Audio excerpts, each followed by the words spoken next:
Okay, welcome to BFS Wargaming. So we're here for another, well, I say a Warhammer shout out. It's actually for the preview, the big Warhammer 40k preview. So what we're going to do is we've got Neil Morris here, and he is going to be talking with us, as well as Dan. So just to introduce, Neil has been on the channel before in the early days more often because he's in my kitchen. Yeah, he's since moved away, and we don't get to see him as often as we'd like. But you would have seen him in the LGT review I done. He was there.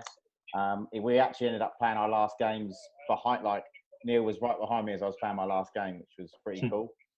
And obviously you'd have seen Dan on the channel as well. Both Neil and Dan are very good competitive players, both done well in tournaments. And yeah, we're just going to sort of speak about their point, or we're all going to give our points of view on the preview, whatever it is. So what we do know is we do know that the Silent King is coming. I mean, that's pretty much confirmed from the trailer that the Warhammer community put out. Neil, if you just turn that down a little. Oh, sorry, yeah, sure. So yeah, from the Silent King, from what has been previewed, it is pretty much a guarantee. Now, the Silent King is basically, I'll go into the lore, but basically he's like the Necron Primarch or even Emperor. So you have the Triarch, which is the Silent King and two other guys. And the reason he's called the Silent King is because he only ever talks to these two other guys, and they do his talking for him. Now, I don't actually know what happened to the other two, but what we do know is that the Silent King was one that made the deal with the Cetans to change the Necron tier into the Necrons. Now, the Silent King felt really bad about this, and when he decided to put all of the Necrons in the tombs, in the sleep status, he actually left. He felt bad, and he changed their. So they all had a thing inbuilt where they had to basically do whatever the Silent King wanted to do, and he actually turned that off. And he left. As he left the galaxy, he saw the Tyranids coming in, and he actually turned around, came back to fight the Tyranids. Neil's got the Tyranid hand up there because Tyranid player. He actually came back to fight the Tyranids, and the last bit of like the in the last Necron Codex, he was back in the galaxy. He was getting the Triarch Praetorians to come to him. He was actually getting some Necron forces together. They were fighting Tyranids. Now, I don't know in which direction the lore is going now, but it seems to me like it's going from a Necron against Imperium point of view. What do you think, Neil? It very much feels that way. I think they're using that as a catalyst to kind of alter the universe or the galaxy we live in at the moment. You know, I think lore-wise, they've had to refresh a few things that have been mentioned or put in books in the past. We are seeing like updates to lore and stuff like that in codexes, and the Psychic Awakening, the short stories alongside those, really. So, yeah. I think it's a catalyst, basically. Yeah. Yeah, I agree. They seem to be. It also runs into they can do a Space Marine box set along with Necrons. No, this is true. Yes, this is true. Yeah, so I think that the general consensus is there's going to be a sort of a Necron release, but we've also seen today, which Neil actually sent me, and I got it from a couple of other chats I was in. It seems to be some sort of leak before this preview. Obviously, you'll be watching this after the preview, so I'm not spoiling anything for anyone. But it seems as though there was an FAQ put on the Warhammer community website, which was actually for the release of 9th edition. So it seems like we're going to get 9th edition preview today. We'll see, obviously, we can have a look. But what would be your hopes for 9th edition, Neil? Well, I think in general, the game's like completely better condition than it was in 7th edition. You know, I only started back into the hobby late in 7th edition, around when Age of Sigmar came out, and I started playing that. And I thought, you know, they simplified some rules and functions within the game, and they translated that into the 40k game. I think generally 40k has been in the best place it's ever been as a game-wise for a very long time. I hope to see, my hopes for ninth is that it's more of an 8+. So just rather than a complete change, it's more of a continuation. And what about you, Dan? Yeah, again, I didn't play 7th or 6th. Or maybe even 5th. But that's one of the reasons why I stopped playing, was because everything started getting overly complicated, and there was so many blast markers and this and that, and scatter dice and this. It was just got the simplification of 8th with the way the dice mechanics work and targeting units and stuff like that. It's become so much better and easier and quicker and straightforward. I mean, I've seen some rumor stuff about the way that people want the change in the targeting system, but I think things like the model being that if you can see part of the model, you can shoot it, just simplifies it. Not, is that 50% or is that not quite 50%? Or I just don't want them to overcomplicate. Yeah, because I think that then creates arguments, especially when in the competitive arena. I think as things as straightforward and as clean cut as you can, because it stops those points where you're like, well, I don't know, it does look like it could be this, it does look like, and you still have that anyway, but you want to try and minimize that as much as you can. I mean, I wasn't sure that they would really bring out 9th edition this year, especially with stuff like the coronavirus that's happened and those sorts of things. I thought that they might delay it, or maybe it was coming next year anyway because of all these Psychic Awakening books. But one thing they have said in this FAQ that we've read is that the Psychic Awakening books will just all roll over into this 9th edition. They'll all be valid. They were actually written with 9th edition in mind, which to me means that they can't change it too much. Yeah, that's what I would say, that you're still going to have your 5 phases. I don't think the phase is going to change too much. I think some of the rules in those phases might change. Like I remember I watched recently D6 Evolution with Andy Foot's video, and he was talking about coherency changing. So coherency might change depending on how big a unit size you've got and stuff like that, which I thought was a really cool idea. Quite a valid point as well. I think like he's example was custodians, and the custodian guard having like maybe a 3-inch coherency, because they're almost like character warriors. They're these supreme marines that are quite capable of not having to be in that coherency bubble, whereas your orc boys should maybe be within a 1-inch coherency. And I think that's on the tabletop. Yeah, on the tabletop, that would be quite cool in terms of, it means that the Horde armies, although they're still going to have a massive board presence, they can't quite string out that, if it was that 2-inch, Orc boys or Termagants or whatever else, it's not quite as much board presence, which can sometimes be very overwhelming. And it gives the elites more board presence. Yeah. Because custodians, they suffer from deep striking armies, that holding objectives and that type of thing. That gives them that bit of tactical advantage that they need, really, I think. Yeah, and they probably should get within the lore of the units as well, because they are like quite capable of thinking for one-man armies, aren't they? Custodians, like the Horus Heresy books. You don't see many of them traveling around together. So exactly. I mean, and there's so many times you see one custodian with a silent sister of silence, and they go off together on their own. So yeah, I absolutely. That's what they're known as, being one-man armies, and they should be able to maybe venture out a little bit more. And then you've obviously got your Space Marines and stuff who are a little bit less elite, but not hoardy, and they should... to give them a 2-inch go. Yeah, and then maybe the Hordes down to a 1-inch. I think that probably work quite well.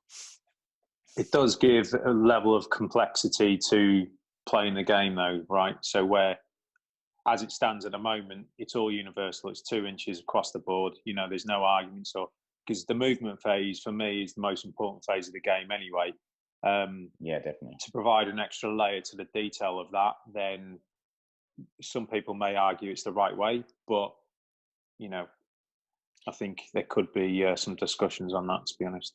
Yeah, I completely agree. with you, Neil, in terms of, you know, we've just literally talked about trying to keep things as simple as possible and try and not to overcomplicate things.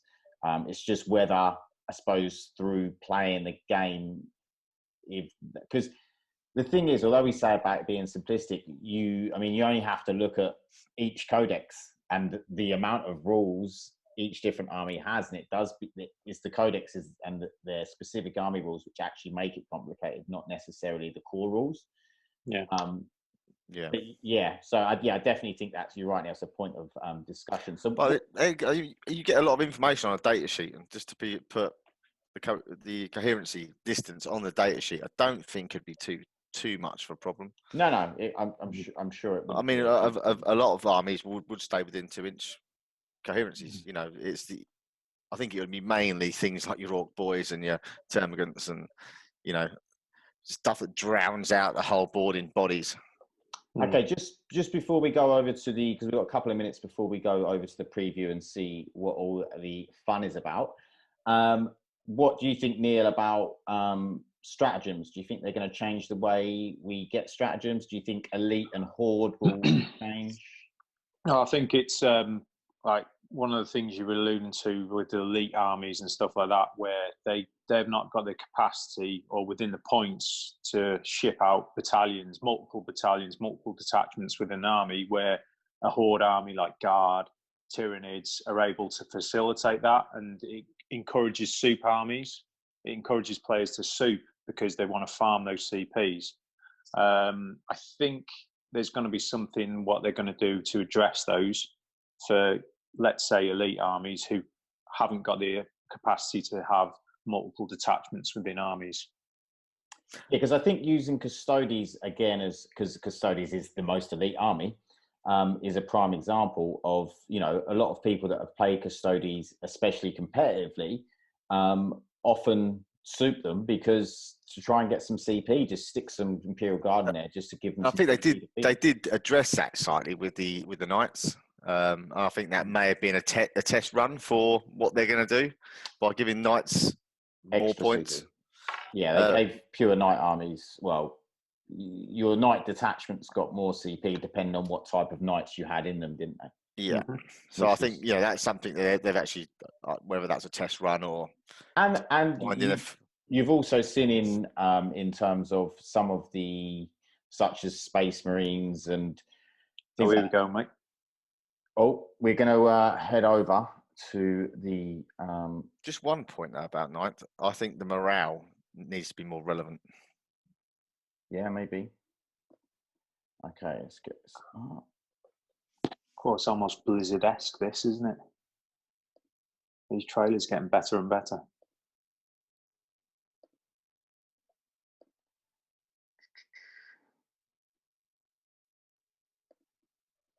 Can you see that, guys? It's just coming on.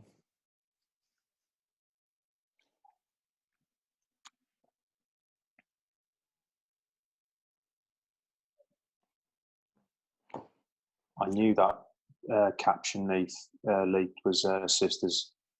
Had a bit of Sisters to it.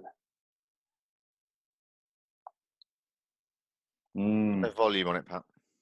Do you need it higher?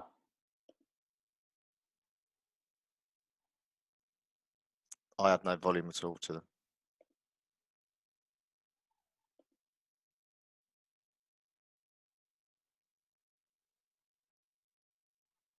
Do you have volume, Neil? No, I'm listening by the laptop, mate.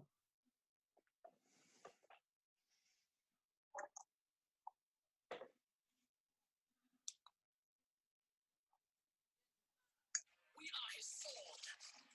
We are his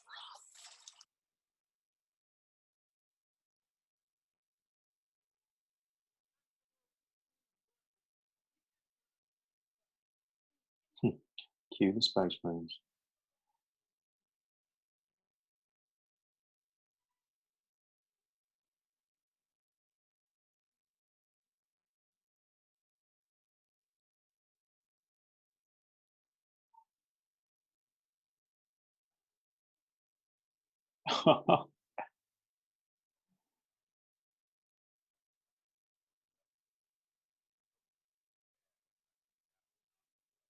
Oh man.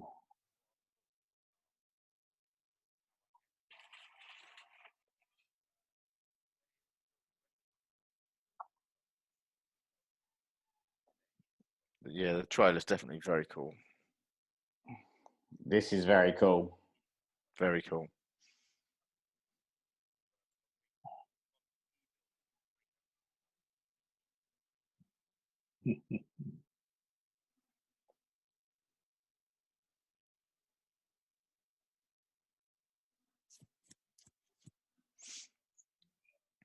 Is- Nice unit coherency there.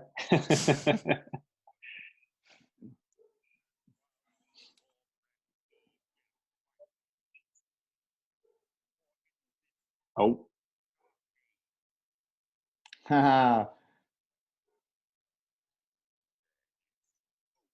yeah. Then the cheesy Rogue Trader-esque logo. yeah, new logo.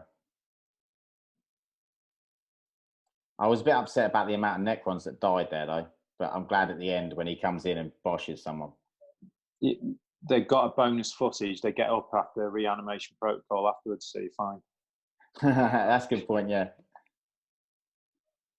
Right, should we turn this up, see what they're saying? Can you hear this now, Dan? No.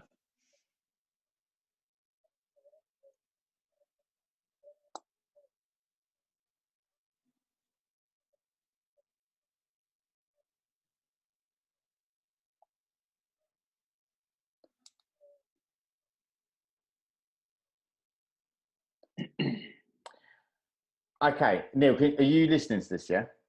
I'm listening to it, yeah. Yeah, so if we sort of carry on talking and if anything comes up that you feel is relevant, give us a shout. So, obviously, Dan, you couldn't hear that, but you could see it. Yeah, I've got it on my phone. Oh, okay. It was that was an epic trailer, I think. Yeah, very, very good trailer. Very, very cool. Obviously, I don't know who that guy at the end was. Was it Cesares? Was it? It didn't look like Cesares because he had a massive claw. Yeah, I think that must be the Silent King. The size of him was huge.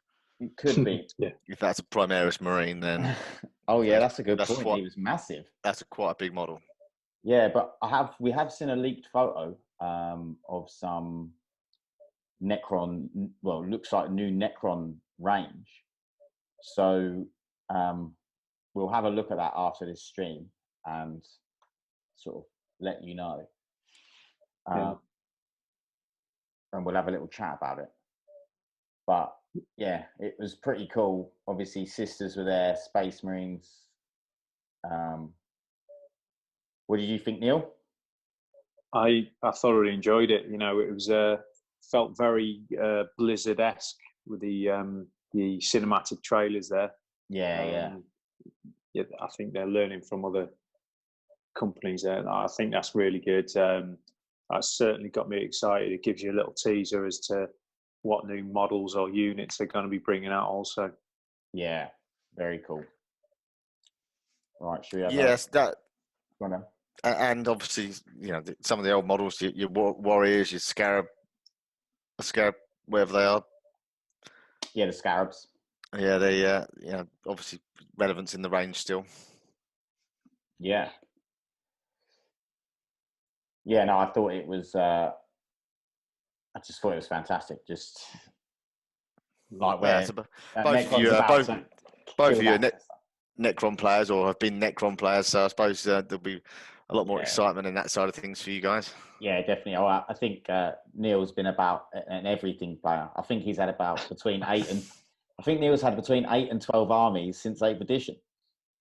True, very true, yeah. And I'm now on my second run of NIDs, so they're in the post as we speak. So, just quickly, Neil, what armies haven't you played? I haven't played Sisters. I played against Sisters, of course, but I don't think that they were never around when I was first into the hobby. Yeah. And have never really appealed to me, really. The toughness of them, you know, toughness 3 pretty much across the board is a bit of a no-go for me. Yeah. You haven't played Dark Elder either, have you? I had Dark Eldar Oh, when did you? it first came out. Yeah, I never played them, but I bought the models. You know, it was quite simply just You've had modeling Craft and World paint. as well, haven't you? I've had Craft World for a short period of time. Yeah, so I like to think know your enemy, right? Yeah. So, but I challenged myself to play Tower this season, but this season's never really materialised. So No, that's a shame. I started off having a really good start to this season as well. It's quite irritating. Yeah, too right. Yeah, I think we all had big plans for the current Warhammer competitive season, and it all went downhill pretty quickly. It's been frustrating. That's how I started well. I think you started quite well as well, didn't you, Neil? Yeah, I had one win. Which was fun. I thought I was trying to hold off playing Iron Hands, given the current meta. You know, I didn't really want to, because I like playing armies that challenge me. Yeah, and I enjoy playing them. Like Tyranids, they've never been, well, apart from maybe just after I got into them, actually, they were quite competitive before the rule of 3 came in. Yeah. Like High Tyrant Span, etc. and all that stuff. First came out, they were pretty. Yeah, they were really solid. And then the first big FAQ basically completely blown them out of contention. It was ridiculous. It was like it was almost. I felt as though it was almost targeted at NIDS. Yeah. Subsequently, sorry, go on. No, I was just going to say, I think some things we can take from this trailer. I think there was some Primaris with Storm Shields. So that's interesting. There's a lot of Primaris with Chainswords as well. Yeah, that might just be for the aesthetics of the. Yeah, but well, there's a Primaris with a Storm Shield and a Power Sword, and then there's the Primaris with the. There's a lot of Primaris with Chainswords, so we could be seeing a more melee-focused Primaris, some more melee-focused Primaris, which would be really cool, especially for Space Wolves. Yeah, for me that'd be amazing. Yeah, because Dan is also a Space Wolf player. Yeah, but Dan, it's great that they've got melee units, right? But it's the problem with Space Wolves, right? And I think that's been the issue since day one, is getting them into combat. Yeah, I mean, there is ways of getting them in, especially with the Alpha Strike capability with infiltrators and things like that. Infiltrators, yeah, brilliant, yeah. I was quite disappointed they didn't make Ragnar Blackmane an infiltrating unit. Yeah, that's a bit odd because he kind of looks as though he's got the Phobos-esque armor, doesn't he? The new model. Yeah, I thought they were going to go that way. And the fact that they brought him, he was in a box set with infiltrators. Yeah. So they can go forward and he sits at the back. So I mean, it doesn't make sense thematically for me. But I agree with what Neil was saying though. Like the reliability of the charges is still not great for you. You're not getting, like, Blood Angels got pluses to advance and charge as part of their chapter tactics. Space Wolves didn't. Yeah, but there is reroll charge abilities within. Yeah, there is reroll charges, but you get to reroll the charge once. It's not like an orc reroll where you get to reroll all or one of the dice. You have to reroll all the dice.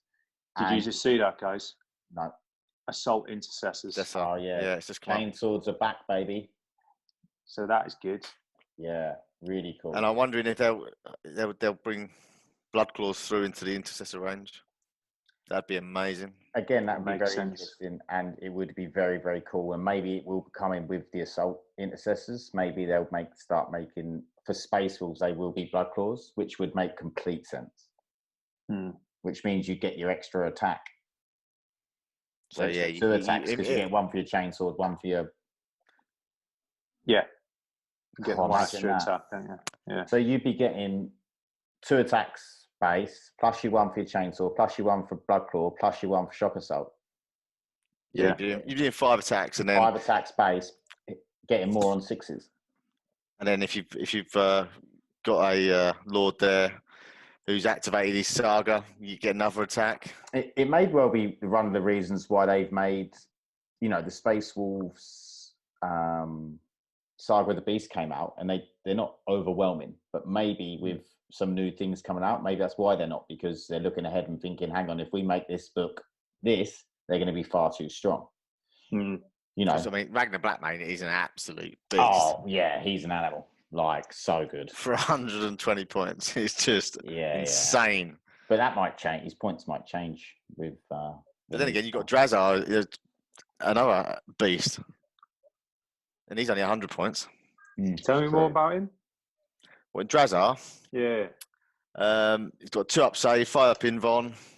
He gets 2 different attack profiles, so I think it's 4 attacks or 6 attacks, depending on which profile you use. I think they're -3 or 4 AP. On the roll of a 6, it's 4 damage. Otherwise, it's 2 damage, and then he can fight twice if he charges. Nice. So you could have 12 attacks or 8 attacks. I think the 4 attack one is +2 strength. He obviously gets power from pain as well. Filthy. I will also say that I have seen a picture of Primaris bikes, which I'm hoping it's going to be in this reveal with a better picture today, because I saw a picture of the assault intercessors. I saw a picture of some Primaris storm shields, and I saw some Primaris bikes. So we may be getting Primaris bikes in this preview as well, which would be very cool. I'll tell you what, the poses on the assault intercessors look really good. Very actiony. One thing I have to criticise on the intercessor box as it stands, right, there are so many pieces. There's like 4 sprues of plastic, yet the intercessors themselves are monopose. Yeah. You know what I mean? There's so many parts and detailed aspects of the model and the sprue, all the add-ons, there's but they tend to be just like grenades and like ammo packs and stuff like that, where I completely it agree. would be nice to be able to change them up a bit. Yeah, and make them your own, and pose them in a bit of a different way. It would be really, really good. But without having to undertake loads of green stuff. I mean, you'd have to go to extreme lengths to make them your own, Yeah, that is something that's been taken away a little bit. But what are they talking about now, Neil? Anything interesting?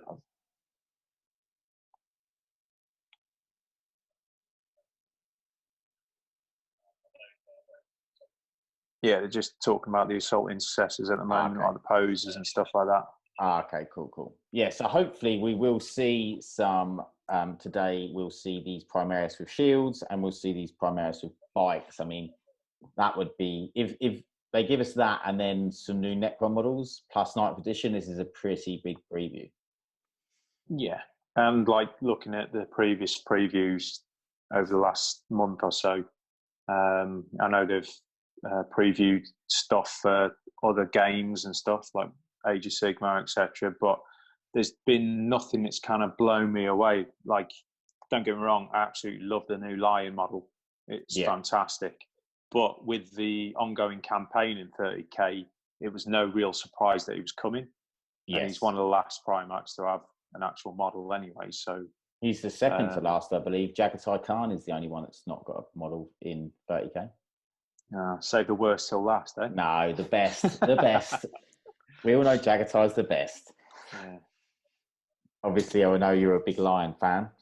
It would be amazing to see the Lion. And it would be very cool if he was the first, as he is the first Legion. And well, he's not going to be the first. He'd be obviously after Gilliman, But it would just be cool to have either him or Lehman Russ. I think they're the two really that one of them two should be coming back next. Yeah, most definitely. We hear rumours about Fulgrim in these like short stories and codexes and stuff and books. Hear stories that he may be coming back as a demon form. He's certainly out there. His presence is out there. Whether he's actually going to have a model anytime soon, we don't know, do we? No, I mean, I thought that they were going to bring Fulgrim and the Emperor's Children as 9th edition. I thought that was what they were building up to, but the problem is, I think. I mean, I know, don't get me wrong, Marine's in an amazingly good place at the minute, but I definitely feel that people will be annoyed if there isn't a loyalist Primarch before there's another traitor Primarch. Yeah. With the Magnus and Mortarion. Yeah, I mean, I don't think I'd be too bothered, but I understand what you see. It looks terribly unbalanced if you've got 3 Demon Primarchs out there and you've got 1 Loyalist. It seems like Gilliman versus these 3. How is he ever going to cope? You know? Yeah, But it's good to see they're giving some love to Xenos, right? I think. Oh yeah, definitely. Xenos have seen, like, it's been some significant. Like, I'm so happy with what they brought out for Gene Stealer Cult. Oh yeah, with their new, admittedly they ruined the old Death from Beyond, the ambush rule. The ambush rule. Yeah. They killed that off a little bit from the index, but you know the models they brought out was just fantastic. You know, there's Aslan Jackals, Nexus.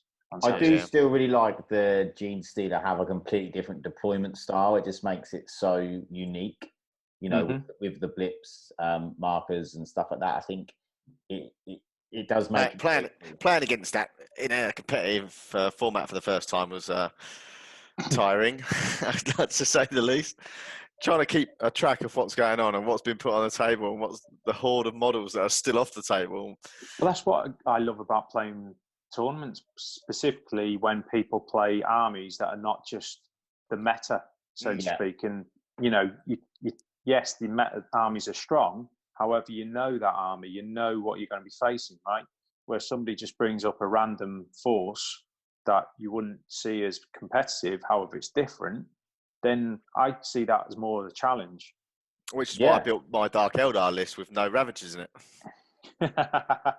I sat and 6 Raiders and 2 Reapers. And everyone went, "You've not got any Ravagers." I was like, "Yeah, I know." They're like, "But you're playing Dark Eldar and you've got no Ravagers." Every game I played, it was like, I mean, because they were so good and are so good. It just seems like a staple of any army. But I think it's great coming up with new lists, and I think that's why one thing with Necrons, which really disappointed me in 8th edition, is there was so view. Oh, there's another video, is there? Yeah, Necron model.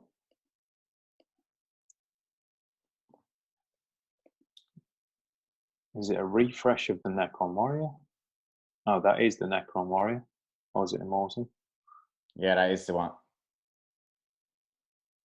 That's definitely a different face, isn't it? That's an old face. Mm. Is that the metal one? Different gun? Is it different gun? Necron Warrior. No, it's Gauss. No, that looks like a new model. I may have missed the difference, but apart from the actual face, the gun barrel itself is very similar.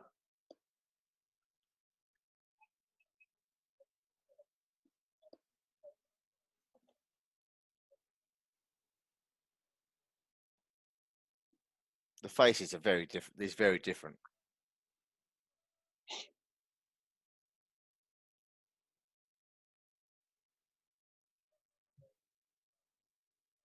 Yeah, it is a different gun. Yeah, it's definitely a different barrel, like you say. Oh, here we go. I see. Okay. That wasn't a model I thought they needed changing.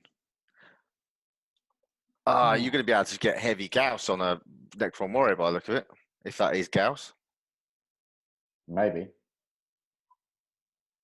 That's interesting. I tell you what, it looks very similar to the Mortal, doesn't it? The Gauss player thing. Yeah. If they've redone the Necron Warrior, they bet. Like, I sincerely hope they've redone the flayed ones, because you can't redo the Warrior before the flayed one, surely. I didn't think the Warrior was one that needed necessarily a new model, but no. I mean, especially as I've got 60 of them, I don't really want to buy 60 new Necron Warriors. I don't think you'll have to, mate, to be honest. They're pretty much identical, aren't they? To be honest, they don't look that very, very much different, do they? No, just the faces seem a bit different. And obviously, if you want the heavy weapon, you'll just have to buy a pack and put heavy weapon mixes in them. Yeah. I'm sure you've got spares from your Immortal boxes, surely, haven't you? Yeah, I've got loads of spares, yeah. That will be fine. But yeah, it's just interesting they've chose to redo the Warriors. I mean, I think it might be a literal whole range refresh. Yeah, mate. Looking at that leaked picture, even though it's not very clear, there looks like the whole range is changing or getting a refresh. Yeah. It's very interesting though. Like there's a few details on the faces that are different rather than just the standard. Yeah, I like one of them's got like a crack down its face. One of them's sort of like missing a green glowy part of his eye. Like they've taken a bit of battle damage, which is quite cool. Yeah, like shows the reanimation where they've taken a whack and then they've probably been reanimated and got back up again. Yeah, and the fact that the poses are a little bit different. However, you could sort of pose the guns a bit differently on the old warriors. Very interesting. I'm not sure whether to stop this screen share and then go to the Necron sort of blurry pick. Can do if you want. Yeah, there might be something. I've still got it running. Yeah, Neil can carry on. I've still got it running as well. Cool.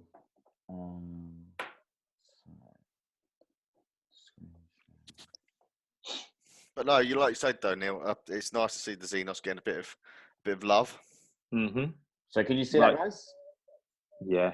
Is it big? It's very blurry at this sort of size, but you can see the new sort of monolith has changed slightly. You've got that circular bit at the top, the ball. It looks very, very cool. Do you think that is the monolith, not the obelisk? I'm assuming it's the monolith just because it looks so monolith, like more than the obelisk did. The obelisk was a bit more, didn't have the glowing bit in the top. It didn't have the metal bits at the top. What is that with that huge, what looks to be gauss on this the bottom left-hand corner? I think that's a new destroyer model. Yeah. It could be. It looks like it's a new destroyer model. And then you've got them Primaris in the bottom right corner with those storm shields. You've got some Triarch Praetorians there. You've got something in the right-hand side, but very, very right-hand side, which is, again, looks like something similar to what is on the left-hand side, which looks like, I said to Neil, looks like something out of War of the Worlds. And it's to have the Doomsday cannon coming out of his face, which is pretty cool. And it just looks like a real alien, robotic alien, terror thing that's going to terrorize you. It's very, very cool. And then Neil said about the bit in the top right looks very much like a throne. It does, yeah. And we weren't sure whether that would be like a terrain piece for Necrons or whether it's part of the Silent King model. It looks blooming huge. Yeah, and then you've got this thing with wings is what I was looking at. Which I'm assuming is some sort of Citan. So by about say that's a new Citan. Yeah. And any of you go on, Neil? Because I think the Citans at the moment are quite dated, aren't they? And they're both fine cast, yeah. Yeah. So, do you know what? It could be a whole new refresh. I'm glad they by the looks of it, keeping the Triarch Stalker, because that is an absolute triumph of a model. Do you think that's a Triarch Stalker there, do you? Yeah, the back, yeah. And then, what do you think? I'm assuming that is some sort of character in front of the monolith. Yeah, it's quite big. Right in the center seems to be some sort of, could be that thing with claws we saw. Might be the Silent King. It could be. It could be. And then you've got this other guy over on the left in front of what looks like is the Destroyer. He looks like a character as well with a big spear. That might be a scythe or something. Yeah. But, I don't know what edition it was, but Necrons lost the use of pariahs, didn't they? Yes. So maybe he might be a pariah. Maybe that's a pariah. Especially with the Psychic Awakening book. Yeah. And then you've got Illuminus Azaris, which seems to have pariah abilities.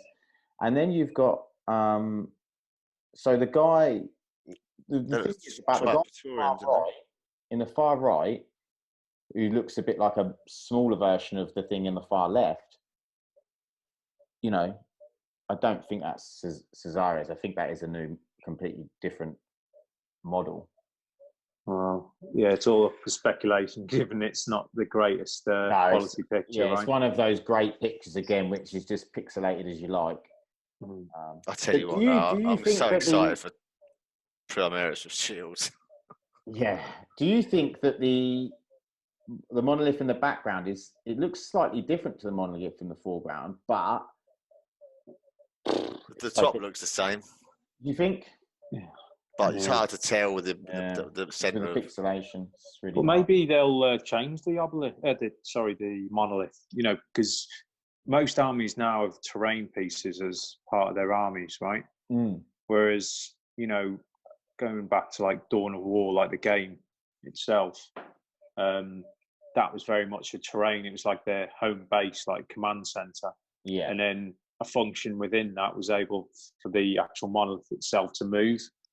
So maybe they'll introduce something like that. I don't know. Well, Pat's been moaning about their data sheet for a long, long time. So I have been. As long as they make it usable, I don't really care. What do you think doesn't make it usable?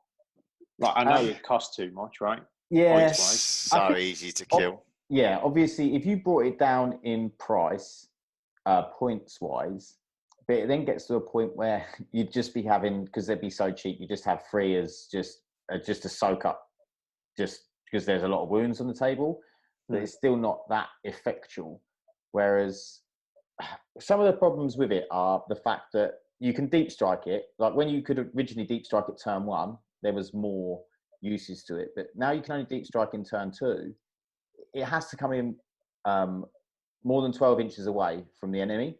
So you end up deep striking it in your own deployment zone anyway. Then the fact it's got no invuln, no nothing, only a free up save, you know, with the amount of big guns out there, it'll go down in a turn, maybe 2, like maximum of 2 turns of shooting.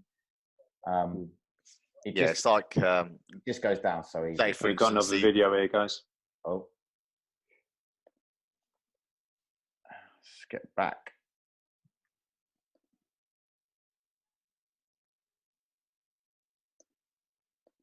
Some tale defining universe.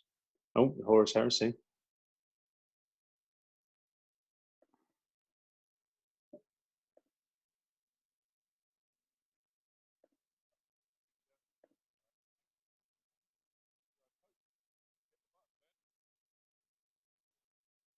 Oh, okay.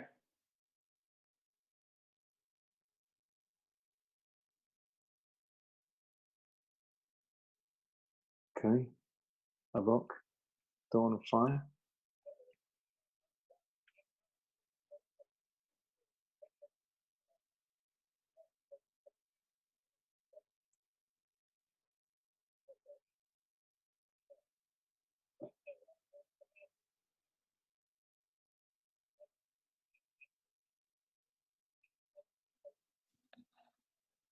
Okay, it's an opportunity for a complete lore refresh by the sounds of it. And very much making up to the demographic. Yeah. How they just actually we don't want it to be like that. We're going to change bits of the law. Yeah. They're very much trying to appeal to a different audience, I think, you know, especially the rebranding. It's kind of going away from like the grim dark of what 8th edition bought, I thought. Yeah, which is, I mean, I feel like they're trying to sort of appeal to kids a lot. Obviously, they had them adventure stories and stuff, which I definitely think they're aiming to bring kids into the game. But then kids have always wanted to get into Warhammer, you know? Like, that's when I got into it when I was... Yeah, but then they're like censoring the Slanesh models and stuff like that. But they didn't actually. When they brought out the new ones, they weren't that censored. If you look at the old to the new... There was no boobs on show, was there? Yeah, there was on the Fiends. Was there? What? Yeah. Uncovered nipples? Yeah, they had a line of boobs going down them. Right, I stand corrected. And the fact that they're... Well, I don't know. I'm not sure what the correct word is. Like hermaphrodites, basically, like the Keeper of Secrets is clearly hermaphroditic, and you know, I think they've kept all of that side into it. And like, if you look at, makes it very PC, doesn't it?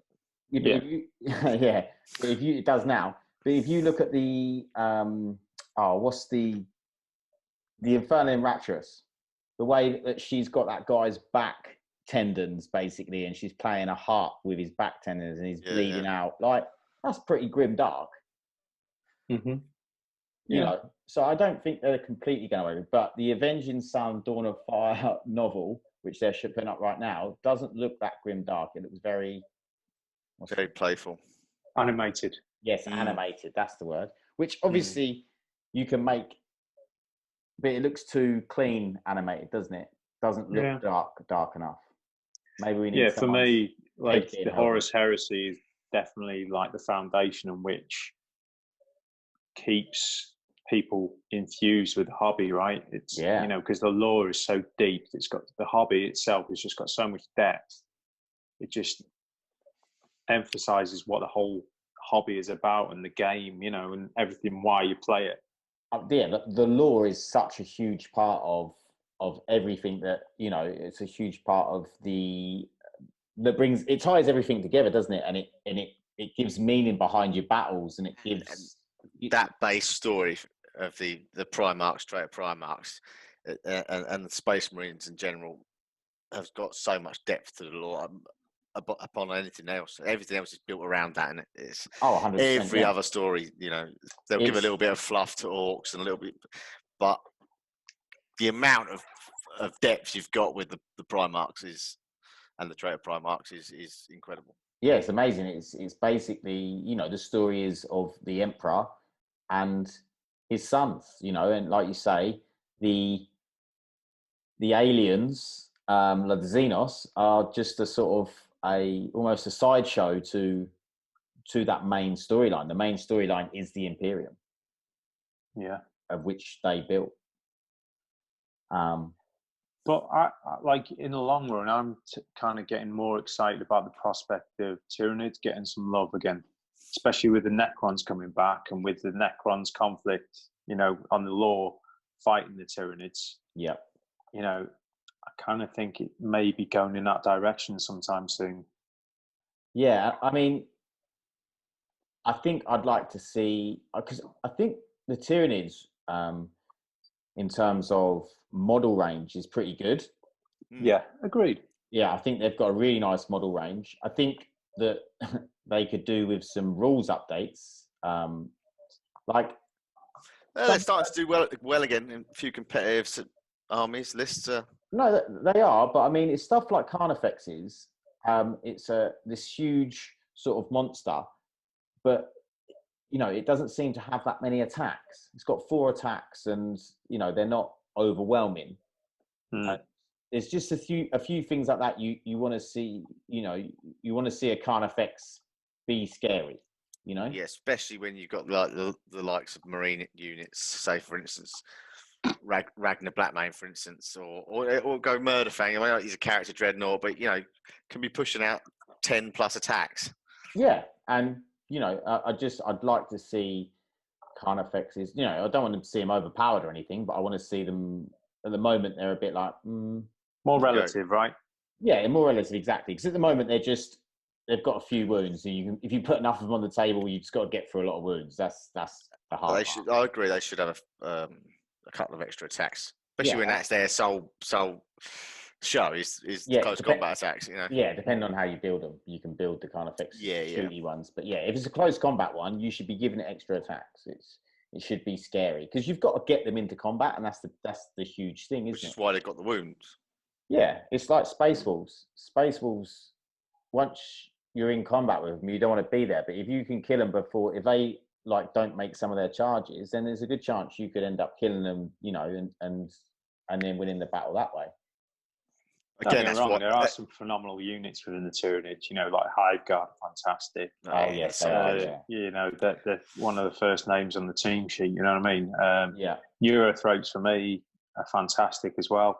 You can play so aggressive with them guys, especially like if you're playing like a psychic-based army, and have one of them as a Kronos as a warlord, have an 18-inch bubble of if you deny or fail a psychic test, they perils. Which they is get crazy good. It's great. It's Yeah, it's fantastic. crazy good. That's one Doesn't thing make any difference to me and my Dark Elder. No, but there is. I saw.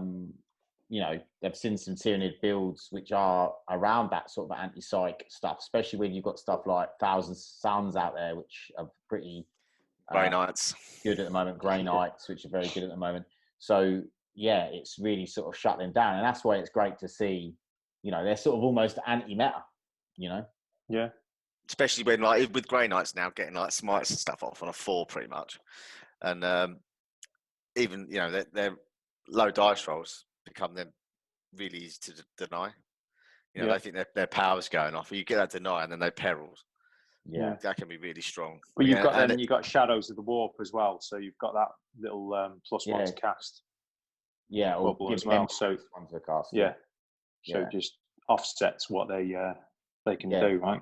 Yeah, because they're getting +1, you're giving them -1, so it's just like nice. Yeah, that makes it that much harder for them to get their powers off. Which, you know, as we know, Grey Knights hugely rely on. If they don't get their powers off, then they're not half the army. They would be really powerful. It was good to see they got a refresh on their rules, because they got hit hard, right? Yes, they needed it so bad after the what was it? The rule that came in. Oh, it's the turn, not deep strike in turn 1. Yeah. Well, they were Alpha Strike army, right? Yeah. And Which before that, when you're having suddenly 2 Dread Knights and loads of first strike squads straight in your grill on turn 1, was not a pleasant experience. No.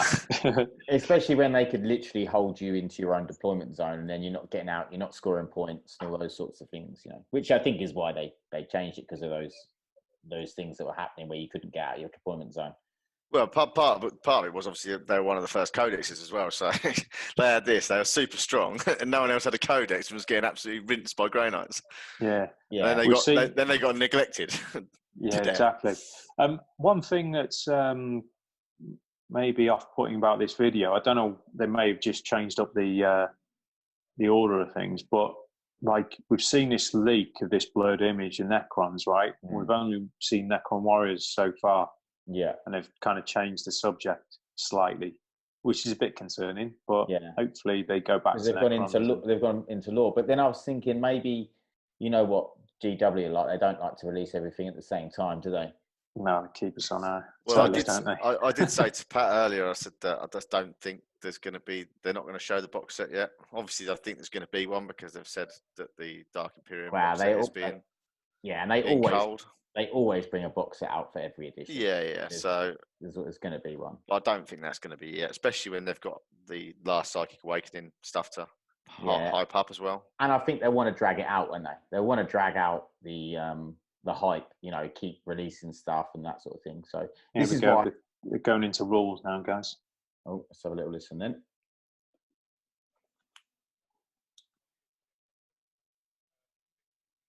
Oh, sorry, they're going to be back very soon. So I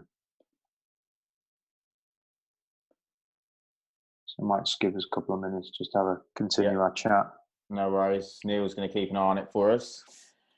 But yeah, so I'm really pleased that Grey Knight's got a good showing in Psychic Awakening, and there's been, even sometimes things didn't look like, when you first saw the Psychic Awakening book, you thought, they haven't really got that much. A bit like Tyranids. I think a few people were like, looks all right, like it's not very. And then actually some people come up with some really interesting builds, and it actually did make them a lot more competitive. And like say, well, I didn't actually end up playing him. I was due to play him, but then someone dropped out, so the tables got changed. But a list with loads of Tyranid warriors and Hive Guard. It was disgusting. It was just spammed. Them Hive Guard are so good. Fantastic. And line of sight shooting. They are good. I remember Neil using them against me plenty of times. This is when I was playing Neil. He had Tyranids with his Codex, and I had Necrons without the Codex, and he was just smashing me every time. Oh, man. That was fun. They were good, aren't they? Like turn 1 deep strikes as well. It was just ridiculous. I think we had a 3,000 point army. Yeah, we did, and it was open war rules, right? Yeah. Says don't go anywhere. Has your screen changed? Yeah, it's just changed, mate. But you know, I think it's great that the Necrons are getting the love as well. But having these extra space, the assault marines, and obviously with these marines with storm shields, it's another big boost to the assault side of the marine armies, like the Blood Angels and the Space Wolves, which and also White Scars. Yeah. Which have been lacking a little bit lackluster. I mean, don't get me wrong, the Blood Angels are doing well competitively, but it's all Sanguinary Guard, and it's. Well, to be fair though, the new recent FAQ on the doctrines, I think really plays into White Scar's favour. You know, where they can interact in each phase. Yeah, and it's definitely played into White Scar's favour because White Scars wanted to play like that anyway. How they've done the doctrines, whereas everyone else didn't. They wanted to either stay in Devastator the whole time, or they wanted to stay in Tactical because obviously that was where their thing was. But I do think it's massively balanced it, and I still think Iron Hands, Imperial Fist, they're still good. You know, even though they only get their one turn of it, but it is massively can make a big impact. But to be able to field assault squads is something to bring in the three main assault armies back in line. You can put Primaris on the table. You probably put Raven Guard in that assault as well. Yeah, Raven Guard. Yeah, so you're giving them units of what they're good at. You're Primarisifying the order. 100%. It's gonna make Space Wolves, Blood Angels, and White Scars and Raven Guard probably all a lot better. Yeah, I definitely think so. Because I think especially with Space Wolves, like Neil was saying, you need storm shields. I wonder if you're going to get into combat, you need storm shields. You need that free up invuln. I don't think the assault ones are getting that though. No, but it looks like, you know, with the Wolf Guard, if we can get to Primaris Wolf Guard, and then you put him with Arjack with the extra attack, and they're going to be disgusting. Yeah, I'm assuming then Primaris with storm shields will be something like Vanguard Vets. Yeah, that's what I think. Hence why we'll have to see, but I've only ever seen them in that picture and in the picture and in the video and another picture I've seen. They've always been in 3, so I'm not sure you can just have a maximum of 3. I don't know whether that means you can put them, for instance, as a Wolf Guard in a squad because you can now. I don't know. Yeah, it'd be interesting. That'd be very. But I think it definitely was needed, and it obviously was called for since the Primaris range came out. Really, that where's the assault side? Yeah. It's going to be interesting seeing the data slate, see how many attacks they have base in comparison to a normal intercessor, whether they've got an additional attack straight away. Do you think? Yeah, I think they'll have the same, but with the chainsaw, the chainsaw that allows you to get a +1. You can put that on your sergeant already, can't you? Yes. Yeah. But then as sergeant, you can now take like Power Fist, Thunder Hammer. You know. Yeah, I definitely think there's. Again, it changes things up for Space Marines, doesn't it? It's a new option. It's a new, you know. And then by the looks of it, from what I've seen of the bike photo, which I will share on here if we don't see it in the preview, it looks like they're carrying chainswords as well. Which is what White Scars really, really needed. Something they needed that close. Oh yeah, because I mean, if you're getting 3 attacks per bike, that's pretty nice. It's interesting they've made them bikes though. Agreed. Not hovers. Rather than hovers. Yeah. Yeah. Well, if them photos are legit. Yeah. We'll have to. I was very surprised that they'd not ended up having fly. Because everything's moved away from it, hasn't it? With all the grav, like the impulses, repulsors. But someone did tell me actually, it was Mark Pocock. In fact, he name dropping. Yes, name dropping, Mr. Pocock. He on the way back from Glasshammer Compact, I think it was. He told me that in the law, the reason that bikes wouldn't have it was because you had to be a certain size to get the grav, the hover. Okay. So he said that he didn't think bikes would get it because in the law it has to be a certain size or something. So, But they're thought, on grav okay, but they're in grav in 30k. yeah, but 30K. Yeah, So but 10,000 years ago they could do it. They just lost the ability. Yeah, but that is the law, though, isn't it, Dan? Huh? It is the law that they've lost the ability to do it. What to do? Yeah, to put grav bikes and stuff. That's why custodies, because they've still got their bikes. Like White Scars had grav bikes, or jet bikes, but they don't have them because they lost the ability. Yeah, but surely they can reverse engineer one of the. Apparently, they're not allowed, are they? Well, they'll sort that out in the law, I'm sure. Yeah. Someone will rewrite that. Yeah. Someone found the manual. Yeah. Reinvented the wheel, haven't we? But yeah, that's what they're saying anyway. But so that might be the way they've got round they're keeping them on wheels, because I do also think that if the bikes fly, it does make the White Scars bikers horrendously good, because they'd be able to charge, fall back, shoot, recharge, fall back, shoot, recharge. Like it could They've be. probably done it for that whole purpose, the keyword fly. Yeah. Yeah, obviously the Dark Eldar jet bikes can do that. Mm-hmm. And the Eldar as well. Yeah, but they've managed to maintain the technology, so they're all right. Yeah, but they can't fall back and recharge, can they? Yeah, with Strat they can. Oh, with a Strat, yeah, but White Scars can do that just naturally. So what I'm saying is, if they had fly, they'd be they'd be very good. I'm not sure if they'd be overpowered. I don't know. You couldn't be able to say until you use them. So if these releases do come true, right? I hope you got deep pockets, Pat. I know. Because you're going to have to buy every single set here, all the Necron stuff, all the Primaris, especially the Assault and the bikes. God, it's going to be mental. You're going to have to prioritise, especially with the, well, I don't think it'll matter too much for that because obviously they're new things, but with the price rises on everything else. Well, it depends on how much stuff changes with Necrons. Obviously, I'm going to want new models, but for instance, my Warriors, I don't think, unless there's real big size differences, I don't think I'm going to rebuy 60 Warriors just yet. I might do eventually. I can't see the size changing on it that much, but...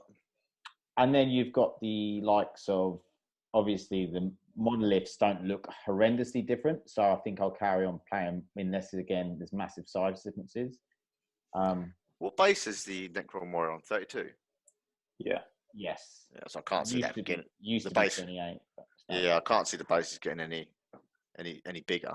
And then there's stuff like obviously a lot of the other stuff looked very new, like that wasn't an existing model. Obviously you've got the C-Tan, and then you've got the whatever that thing looked like it was out of War of the World. And then it was the Destroyers, so I'll probably buy the Destroyers because they look cool. Yeah, like the Necron, going back to the Necron Warriors. Is there a new video coming now? No, it's just a new logo. Oh, okay. Just talking about, regards to like the legs, they're only one option in the old box, right, where they look like optional poses and stuff like that. Yes, yeah. It's kind of like a kit bash of Immortals and Necron Warriors, isn't it? That's what it looks like, yeah. Yeah. Oh, here we go. We've got another video coming through, so you'll see it in a couple of seconds.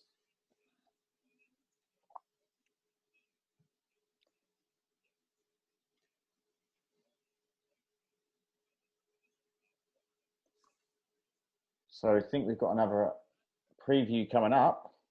What?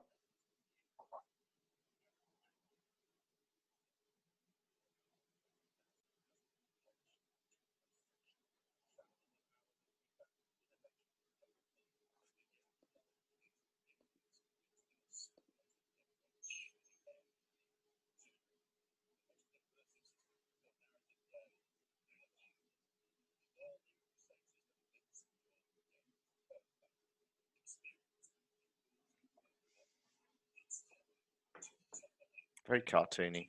Yeah. It's a bit too much for me, my liking, personally. Oh, we go.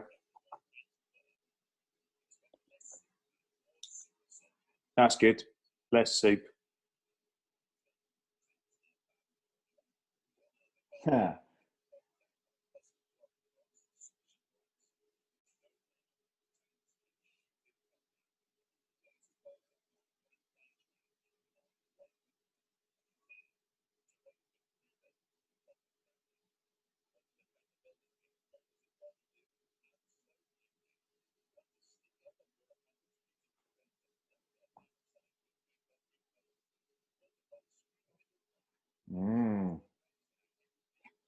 Sounds like ITC rule.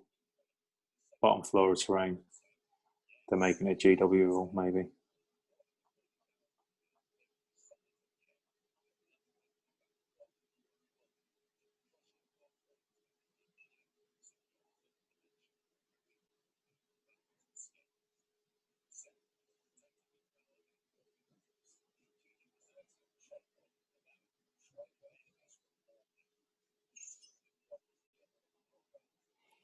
Yes, that's number 7. Sounds good for Gene Steel Cult.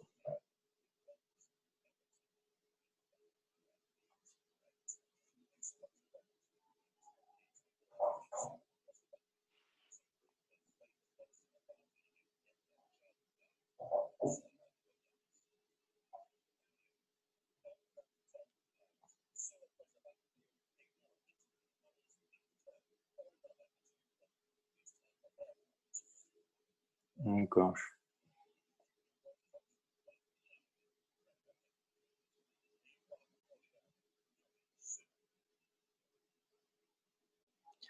Number 8, does that mean they're always going to have, they're going to get rid of like D6 shots and have 6 shots?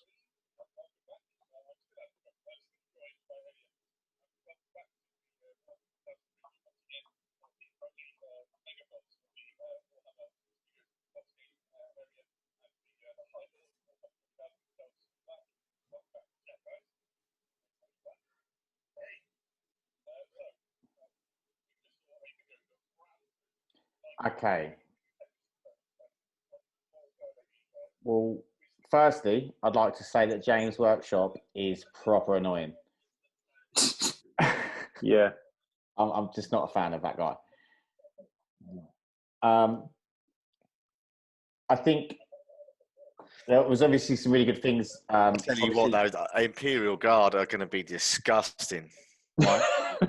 You're not going to be able to lock down their tanks. Yeah, and they're going to shoot in combat. That is going to be sick. And the big guns as well. I don't know whether I was going the right track or picked up the right points from it. Big guns, for example, they do have D6 shots in 8th edition. They'll have 6 shots in 9th. I think that's the way it was worded. I think that'll be against hordes, big blobs. Right. Okay. That's what I picked up. Yeah, no, I mean, obviously these are things that they're saying they're going to fix, and we obviously don't know how they're going to fix them. But there's some very interesting things. So, what do we say? First off, the tanks. You can't lock tanks up anymore. I mean, I don't think you're just going to be able to. I think you can lock them up. You just can't stop them shooting. Yeah, you'd be able to stop them from moving, but if you're sat there with, which don't get me wrong, I've always thought was bad that you had a tiny little grot model or a Nurgling base that was stopping a tank from shooting, and you know, or locking them in combat, and they couldn't do anything. Then they were just writ out, which I think was wrong. But wow, but for a game, for the amount of, but then they might up the points of Imperial Guard to suit that. Maybe they did say they're going to change points in the thing that we've seen, the league we've seen. They did say they're going to change points. In tank case is the stratagem where they can shoot in combat anyway.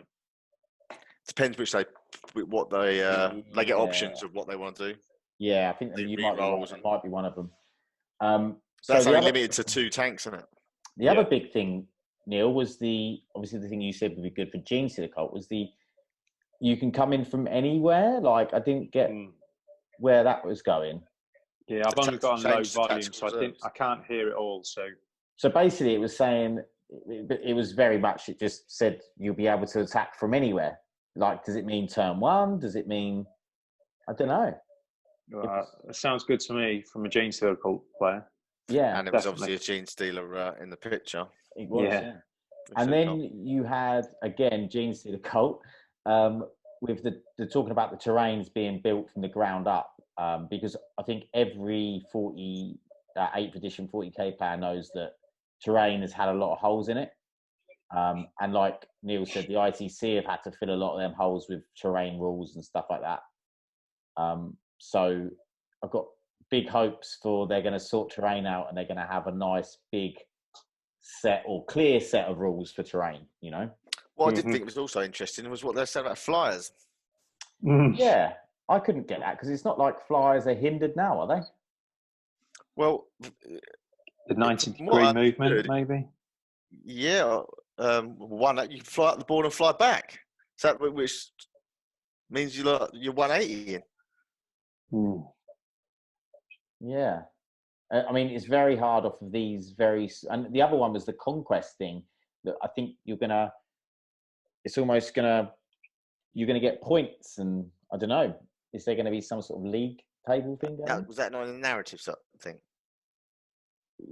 I don't think it was a narrative thing. I think it was a thing they're going to implement, but it's not necessarily a match play. It would be like a side thing to 40k, from what I can gather. Should we have a listen? I'm just trying to read Paul Foley's whiteboard. Things to do today.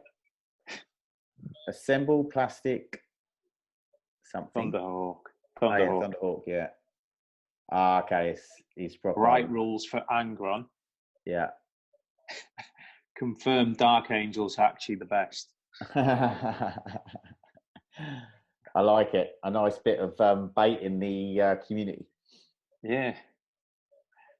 Yeah, That is. But I tell you, Proper trolling us there, isn't he? Yeah. I definitely feel the tanks thing could be a very strong for Imperial Guard. Yes, that seems. I mean, obviously, we don't know what. Obviously, James' workshop has just splurted this stuff out, and we've got no real reference to how them rules are going to work. Maybe there will be other restrictions. But Again, like you say, there might be adjusting the points for them as well, but I can't see them adjusting them I too feel much. like That's going to take the flavour out of the Imperial Guard. Oh no! I mean, I don't think think they'll make them so you're not having a fair few tanks. Because I mean, most Imperial Guard lists have at least sort of 6, I'd say, or a balanced Imperial Guard list has sort of 6 tanks. I'll tell you what though, having Reapers that don't have to roll for your shots is going to be amazing.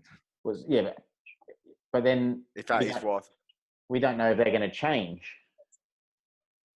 Possibly. Or is it just against Horde? Is it against everything? Because I mean, obviously, even against Horde though, for me it's 12. It's 2d6 at the moment. So sometimes you're shooting a squad of Orc boys, and you're doing 2 shots. It's like now you're guaranteed 12. Now you got guaranteed 12. But will they say that's only for weapons of strength 7 and above? Do you know what I mean? Or strength 8 and above? Do you think they'll give a new keyword, for example, to like Orc boys or termagants and stuff like that, where they have the capacity to go to 20-30 in the units? Are they now classed as Horde troops? Oh, could that Horde keyword, possibly. Yeah. Maybe. But again, it's still be nice. The first thing I thought was Doomsday Arcs. Straight 6 shots. Yeah, that will be nice. I mean, it's again, so unreliable. That prevents Doomsday Arcs being broken, though. Having that random number of shots. Yeah, I mean, I always thought 2d3 would have been sufficient. Well, you look at what they've done with the Sisters. Yeah, they've done 3d3. I can't see that. And I mean, I played against a Sisters player quite a bit, Ben. Are they saying that it's maximum damage rather than shots? I thought it was maximum shots from what I saw. I heard maximum shots. That's all I heard. Oh, really? Maybe it is maximum. Maybe it's maximum shots against. Which would be relevant if what you said with being Hordes. Yeah, if it's against Horde, then that would make sense. Rather than you're shooting Orcs and you roll and you get a 1. That would make sense. Because I've done that quite a few times.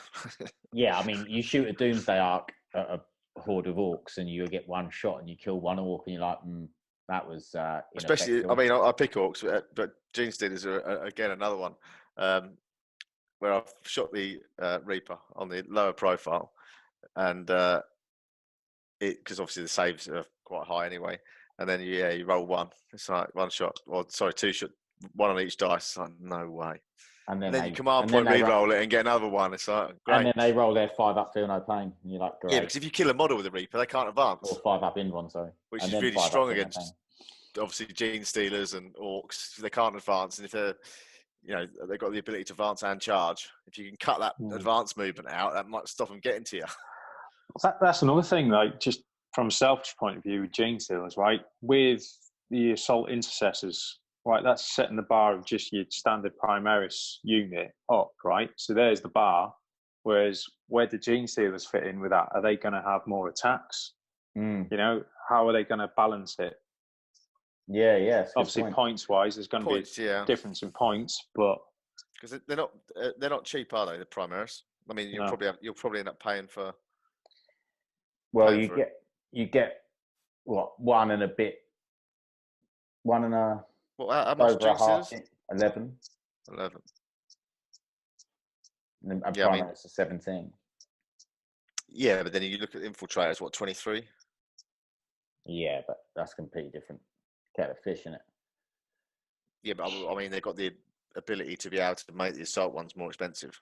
Yeah, and they're 3 up. They got toughness 4, 3 up save, 2 wounds.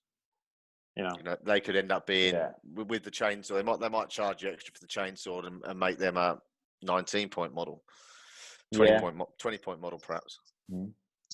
So the thing with the G series is that minus on the AP, isn't it? Yeah. The assault marines just ain't going to get a save. I just see someone's comment say tanks can now shoot in combat. How is this meant to help melee armies? Which, obviously, I think we know melee armies still need a little bit of help, don't they? But we don't know. Maybe there's other like restrictions or rules around that.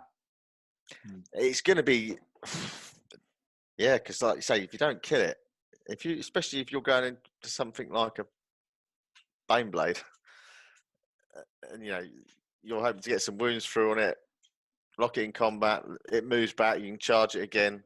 Well, I think it can shoot in combat anyway, Baneblade, isn't it? Yeah, it might be able to gun fortress kind of thing. Is it Titanic?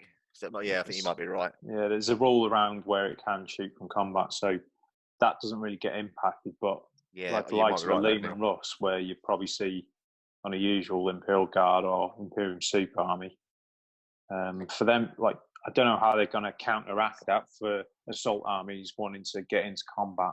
Because that was the Guard's weakness, wasn't it? It was, they've got so many shots, they've got the screen, they've got the bodies. The weaknesses was if you can get into their tanks and close them down, you can win the game. Whereas if you don't have that, then you're like, okay, well, how am I going to outshoot Guard? Maybe it'll apply to monstrous creatures as well and stuff like that. Maybe. I don't know. Well, they did say in the thing, like, Grots won't be able to stop the tank. Do you know what I mean? Yeah, so maybe if it's type, like maybe a keyword, going back to a keyword, right? So like maybe if it's an infantry unit or something. Yeah, maybe if it's an infantry unit or swarm, it won't stop it, but anything bigger than that stops it from shooting. Maybe. Yeah. Only speculate, can't we? Yeah, exactly. Yeah, I mean, like I say, they might make use of the keywords. Again, I hope it doesn't, going back to what we said at the beginning, I hope that doesn't complicate stuff too much by having loads of little keyword changes that impact the battlefield. Even though I didn't quite hear the full details of the fly thing, just looking at the images and the keywords I did hear, that's going to be gamey for me. I think that's going to be right gamey, especially with like Eldar flyers, which you can pivot twice anyway. Yeah. You can pivot, make it to that you just hop up at. And maybe they might change it with the fact that, with the line of sight, I know back in 7th, you'd only do a certain dimension from where the gun was facing. I think I had this conversation early doors with some of the guys in the group when we first played our games of 8th. Yeah. It's like just getting your head around the fact that even though my gun's facing in one direction, I can shoot behind me as long as it's within range. I think that I don't really understand the whole aircraft thing because I think aircrafts have been in a pretty good position. But I mean, apart the Eldar ones, there's a lot of, especially in the competitive scene, people, again, against Horde armies, just blanket in the battlefield, so you end up flying off. and Yeah. losing, especially some of the marine flyers. I mean, some of them can obviously go into hover, but then, to be fair though, aircraft have been so strong. Like the only way their big weakness was the fact that you could try and get them off the board this way. I wouldn't say all aircraft have been strong. I'd say Eldar aircraft, and not including Dark Eldar, because they only get the one single pivot. So, but Eldar flyers have been strong, especially Elatok -3. Yeah, it's and people have built lists around that. Yeah, and people have still taken the Dark Eldar flyers as well. Yeah, totally to fill out the list, and they're good price. But we've then been penalised for them lists because you've had flyer lists with Ravagers and Razor Wings, and then they've had a points increase. Yeah, off the back of Tony Chu's army. That was Tony Chu's fault. Yeah. It's. I think they've been the strongest flyers. I don't think. I mean, take Necron flyers for instance, or Croissants, you mean? Yeah, the Croissants or the Orc ones. I don't think they've been overpowered at all, and I think that they're easy enough to take down if you devote some firepower to it. And but that's because neither of them have got in-buns. Neither of them have got, but not. I don't know about the Orc ones, but the Necron ones are 3-up save, toughness 6, and only -1 to hit. They're so got easy. Another video now, guys. Oh, another video. I think Neil is a little bit ahead of me on this. Yeah, he is me as well. Is this a rerun of the first video?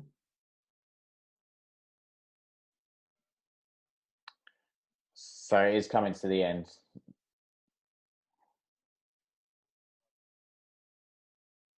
Tuesday evening, deep dive. It's a repeat of the trailer. It is it? Yeah. So I don't mind watching it again.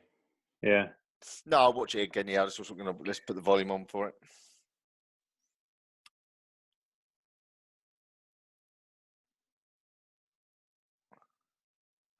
One thing I will say about them, saying about the no soup elements, it's quite thematic having a Space Marine detachment alongside your Imperial Guard.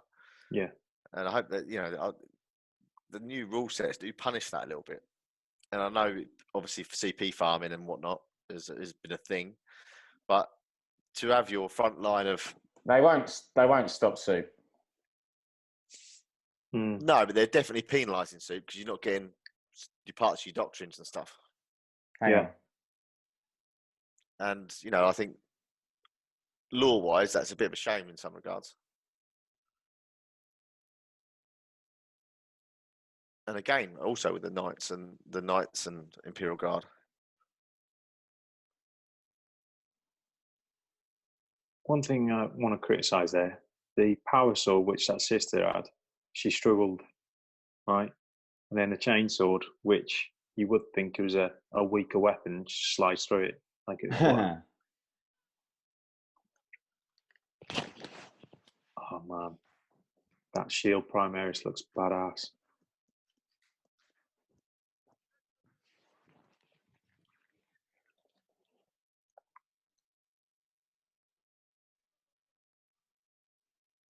What it was, Neil, is the extra strength of the Space Marine. Oh yeah, of course. It's +1 strength, isn't he? Yeah. It is a really good trailer, though. It's fantastic. And this, what frustrates me a bit more as well, is like, how are they able to do like great trailers like this, yet where's the when movie? It comes to coming out to movies and games, like console games and stuff. I always think they've shone away from doing console games due to the fact they want people to play tabletop. Oh, of course. When it's a completely different genre, really. I play the tabletop for the competitive edge, for the because I like the games, and it wouldn't stop me.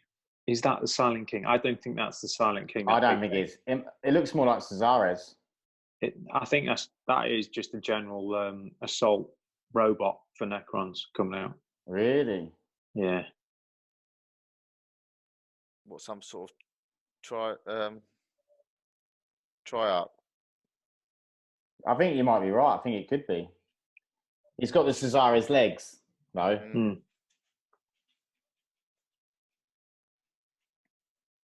That's what I think is the Silent King. I That don't might think be. it's so. I don't think It's it is. huge. Unless it's some new unit. Well, yeah, Yeah, I I reckon think that's so. what it, yeah, I think if you look at that photo, that leaked photo, it looks like it could be. I'm just going to quickly put up the photo of. So I'm going to stop the screen share of this, and I'm going to put up the photo of the Primaris bikes I saw. Bear with me.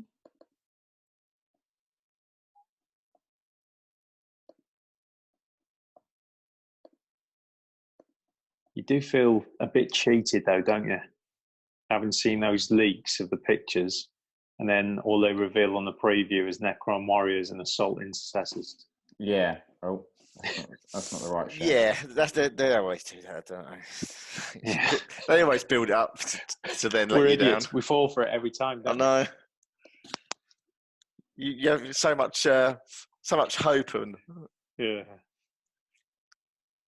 excitement. Struggling to find. And don't get me wrong, like I say, the trailer was exceptional, but I was hoping to see the box set, really. Yeah. But they've not even released. In fact, they haven't shown Caesar, have they? No. Or the Silent King. I thought they were actually showing the Silent King. Oh, here we go. Here's the You see this, guys? leak. Yeah. So this is what I have seen alongside the assault intercessors and these other guys with the storm shields. This looks like it could be the new Primaris bike. Definitely looks different to the bikers now. And it Massively. It has that Primaris feel, don't you think? It's got a bit of Judge Primaris Dredd helmets. feel to them. Yeah, definitely. When I look at it, I feel like Judge Dredd. And you can see they're holding their chain swords. It's definitely Primaris helmets, isn't they? Yeah. Yeah, I think, I mean, I think this for me is the clearest picture I've ever seen of something that I think could be a Primaris bike. And to be honest, that does look like the pose of the ones, the pixelated ones that we've seen quite a while ago. Could well be, yeah. It looked that sort of thick bike like that. Yeah. I'm not sure that. I mean, assuming at some point they might bring out a heavy, like the assault attack bikes. Maybe there'll be some sort of version of them as well. But this is the only thing I've seen. Yeah, to be honest, I'd definitely like to see the. Neil will know the name of them. The ones for the Dark Angels, the black Talons. for the bikes. Well, Oh, the Dark Knights. Dark Knights. That's the one, not Black Knights. Dark Knights. Yeah. With the plasma. I think. Yeah, I'd like to see them in the Primaris as well because they're a great unit. Very very Dark Angel-y, and I think. Yeah, I mean they certainly should be in it, shouldn't they? To have a. But with a good, with a good like sprue, add-on sprue, they could quite easily be kit bashed to be something really nice. Because them Dark Knight models were fantastic looking. Yeah. What I'll do is I'll see if we can find. I'll get the other. It's Ravenwing Knights, aren't they? Ravenwing Knights. Yeah, that's right. Yeah, that's it. And they're a cool model, and that, like having the plasma gives them their own bit of flavour. Oh, it's solid. Yeah. So.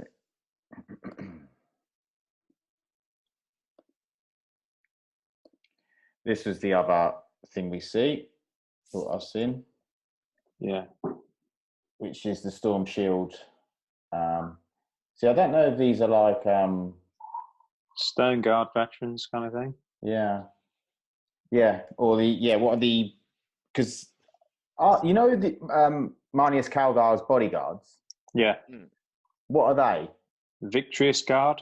Yeah, they're Primaris, aren't they? Yeah, they are, yeah. So they're the only Primaris you can get with a Storm Shield, I think.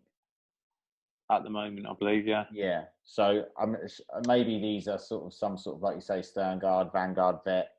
I tell you what, if you're a Black Templar player, you'd be very excited by these Yeah. models. Yeah, They look fantastic.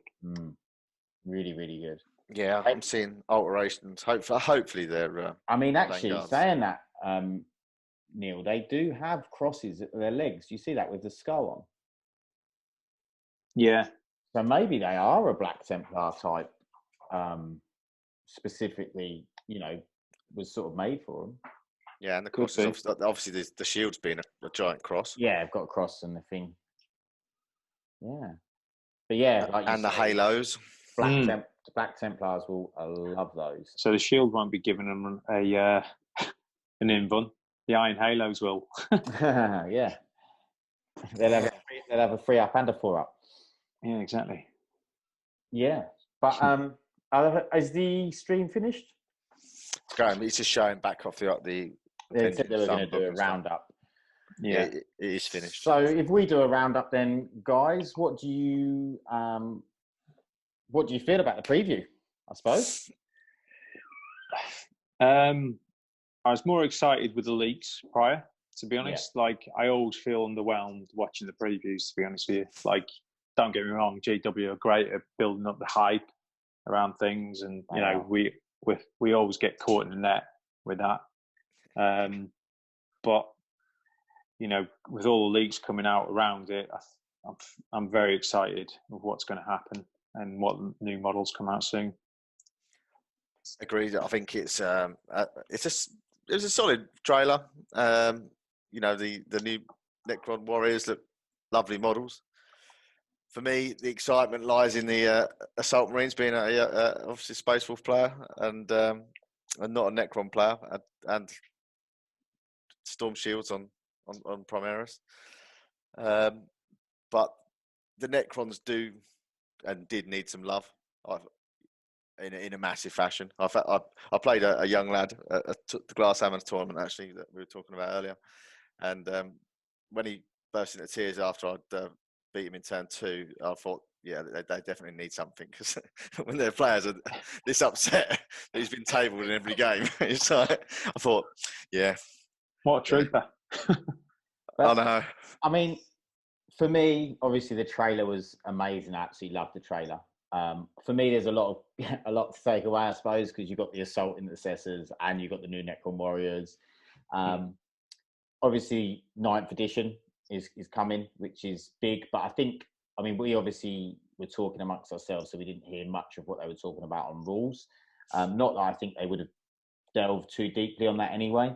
But I think that there's some interesting concepts that they've talked about, and I'll be very interested to see how they actually come to fruition and what the actual rules are. And like you said, Neil, I'm hoping that there's not anything that you can really be too gamey with, and I'm hoping they'll think about that, or if there is something, they'll change that fairly soon, because there's nothing worse than having something that you know is sort of a bit broken or a bit cheesy. Yeah, I don't want broken fly lists again.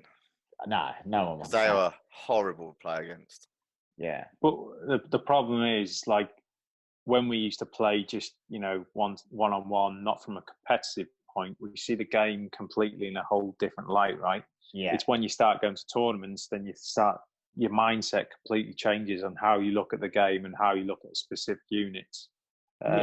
From a general, you know, going down your local store, having a game between your mates, more of a narrative-based game, great. You know, I think it's definitely going in the right direction. You know, they're just building up this great universe that we are in at the moment, and the hobby is just in a fantastic position. But from a competitive side, I'll be very keen to, I'll be very keen to identify the loopholes around that flyer rule and stuff like that. Hang on a second, guys. They're showing a model. What model are they showing? It's one I haven't seen before. It's a Necron model. It could possibly be the Silent King. It looks like there's... It says thanks for watching on mine. It says silence will reign. Yeah, the thanks for watching. That's because I'm behind you. It's already gone on yours. Right. Now mine's gone to thanks for watching. Okay, well, that will be on the Warhammer community site, I'm sure, at some point very soon. Yep. I don't know. You can't rewind Twitch, can you? No. Annoyingly. It's gone offline anyway. But yeah, there was definitely looked to be a big model. There looked to be some sort of transcendent thing built into it. The screaming guy. You sure it wasn't Cesares? I don't think so. It didn't look like it. It looked like it was a lot bigger model. When they did say they were showing the Silent King, didn't they? Previewing Silent King today. Well, yeah. Did they confirm that? I know they've been building up the hype, but I don't think they did confirm it, did they? It was teased images. There wasn't the whole image of the thing. There was loads of images of different angles. Video, wasn't it? No, it wasn't. There was just a video. Oh, what? On the one you just saw? Yeah. Right. It was like a tease one where they show you different images but don't give you the full image. Yeah. So it was probably the Silent King. Just yeah, I think it so. Wasn't. Yeah. There's no worries. Yeah. So I think the going back to what Neil was saying, I agree and hope that they iron out these things as soon as possible. Obviously, with new rules, new additions comes new problems that when you've got competitive players looking at it, you can find a lot more problems when you've got probably the people that are building the rules and the way they play looking at it. But I will say, from the leaks that we've seen, I am very excited for Necrons. I'm very excited for Primaris with the bikes and the assault. Obviously, assault intercessors are confirmed. The storm shields. I'm not excited about my bank balance. Look at everything I'm going to have to buy. I've got so many models still that I haven't used lockdown well at all. I'm back at work and I feel like I could have done more. Yeah, I've now got Ragnar to paint and more incursors or infiltrators. I think all in all, it was a good reveal in terms of, they've got a bit of, that there's something new coming from Necrons. You've got a bit of intercessor stuff, and it's 9th edition. It looks like probably the Necrons and the Primaris are going to come together for 9th edition, and maybe some sisters thrown in with that. Yeah, possibly. Right. I think even for the Xenos players, like Neil was saying about the changes to reserves, the way reserves works, could definitely help Gene see the cult out. Yeah, and Nids. And Nids, yeah. So I think it's been positives for aspects for every, and obviously having the Xenos getting some love is massive. For me, I'm hoping we take this lead and we'll get Vex back. But one thing for me though is getting accustomed to how an army plays, and with a new edition, will the units you've come to grow and love and get used to playing completely be no use anymore in a new edition. You know what I mean? Yeah, and I think that's definitely the units you weren't using suddenly become really good. Yeah, exactly. You were using suddenly becoming like, but that can also happen in FAQs, can't it? Yeah. We get that on every big FAQ drop. It's like it's like you were saying with the spamming hive tyrants and stuff like that. Suddenly, and commanders. What's the other one? Tau commanders on it. I just want to go back to one more point before we wrap up. Is the thing you said, Dan, about whilst the trailer was going on about the soup, and I think they're not going to stop you souping. So they're not going to stop a Space Marine attachment with Imperial Guard or anything like that. It just means that you're not going to, like before, it was advantageous to do that. It was always advantageous to soup, and now they're saying there's no advantage. So you can soup, and there'll be advantages to souping in terms because you can use tanks with, Lehman Russes with Space Marines and stuff like that. But I think now they're saying that it's just going to be just as advantageous to actually stay pure, and I think that's what you want, isn't it? Really? But you're being penalised for soup. It depends on, obviously, we don't know how they're going to do the CP, do we? So no, but that's my point, though, Dan. I'm not. Yeah, you may well be penalised for soup, but what I'm saying is that before it's always been innate pretty much the whole way through, there's advantages to souping until mainly for CP, but they stopped that. Like for instance, Dark Eldar and Eldar with benefiting from psychic powers and things like that. You know, they've definitely slicing the lines. They definitely tried to limit it a bit, but there was still big advantages to it, and I just think that they're just trying to balance that. So you can soup, and there will be advantages because you can use things from both codexes. But also, if you stay pure, you'll get this, which is just as good as having both them. I'm glad they've done that from a Space Marine perspective, because if you're able to actively mix chapters on a Space Marine front, it'd be just absolutely like it's been broken anyway. But it's a benefit, and it makes a nightmare for, like you say, for going to a competitive play when you're reading out of so many codexes. That's the problem at the moment, right? One thing that's annoyed me about Space Marines, like in terms of which I feel is unfair against, for instance, Tyranids or other people or Drukhari, is the fact that successor chapters with Space Marines. So if I'm a successor of Iron Hands, I don't just get access to the Space Marine book. I get access to the Iron Hands book, you know, and then you can cherry pick whichever you want and then use whichever book supplement you want to use, whichever suits those two successor traits that you've taken. Whereas with Tyranids, you don't get that option. You get to choose a Hive Fleet, a couple of things for Hive Fleet, but you don't get to use all of Behemoth's stratagems, all of Behemoth's powers, psychic powers, and everything else. And for me, I was just like, this is so unfair. I think if you're Dark Eldar were pretty much the most done over army. Yeah, you definitely lost in Psychic Awakening. But no stratagems, no relics. Yeah, well, obviously thought you were too strong already. And if you're using the obsessions, the custom obsessions, then you lose the Vexator Mask. You lose Dan. Yeah. Do you know who to blame for that, mate? Your brother. How many times has he been moaning over the years about how Dark Eldar Obviously, someone from Games Workshop's taken note of all my complaints. And they've gone, actually, they are too strong. Let's not give them anything in Psychic Awakening. Exactly. Yeah, so it's down to Pat and Tony Chu while I'm seeing. Yeah, it's Tony Chu's fault that your points raised. It's my fault that you didn't get anything in Psychic Awakening. But I do think that, you know, I thought maybe once Tyranids get the Codex, maybe that will change and then you'll be able to take from, I don't know, different Hive Fleets. But I just think they should say if you're using a successor traits, you can use the Space Marine book, but not one of the supplements. I think that would make things a bit, I don't know. Even the feel a bit. Cut and change things and soup them to, I don't know. Yeah, I mean, they're very strong. Yeah, like what they do with Raven Guard. I think Raven Guard is the biggest. They don't use the Raven Guard traits, but they use their book to take all the best stuff out and then use their traits to.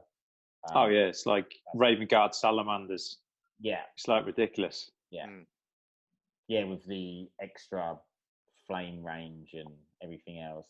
Well, it's just re-rolling a hit, re-rolling a wound as well. That's it, each unit.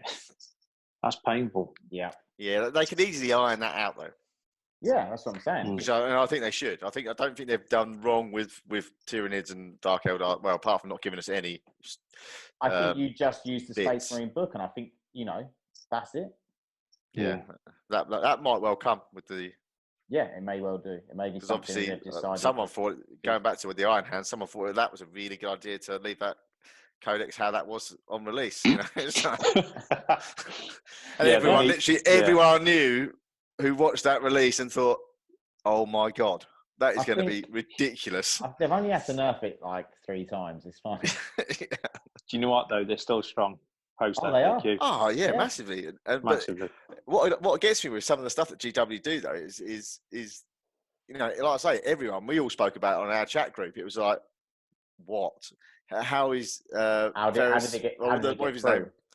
Yeah, that cheap, and and how is that all put? Yeah. They need to sort out the chief apothecary. Definitely. Yeah. That's too strong. Yeah. With the 5-up. Feel no pain. Yeah. It just then becomes just so strong. Okay, guys. Well, I think we should leave it there because the three of us could sit here and talk about Warhammer all day. Yeah, good to. I think we've done about an hour and a half. So thanks, Neil and Dan, for coming on and chatting and talking through the previews and obviously the leaks we've seen. And hopefully we'll get this up today and everyone can have a good gander and see our points of view. So thank you very much for watching. Please like and subscribe if you enjoy the content. And from me, Neil and Dan, we will see you in the next one. Stay lucky. Thanks. Bye. Take care.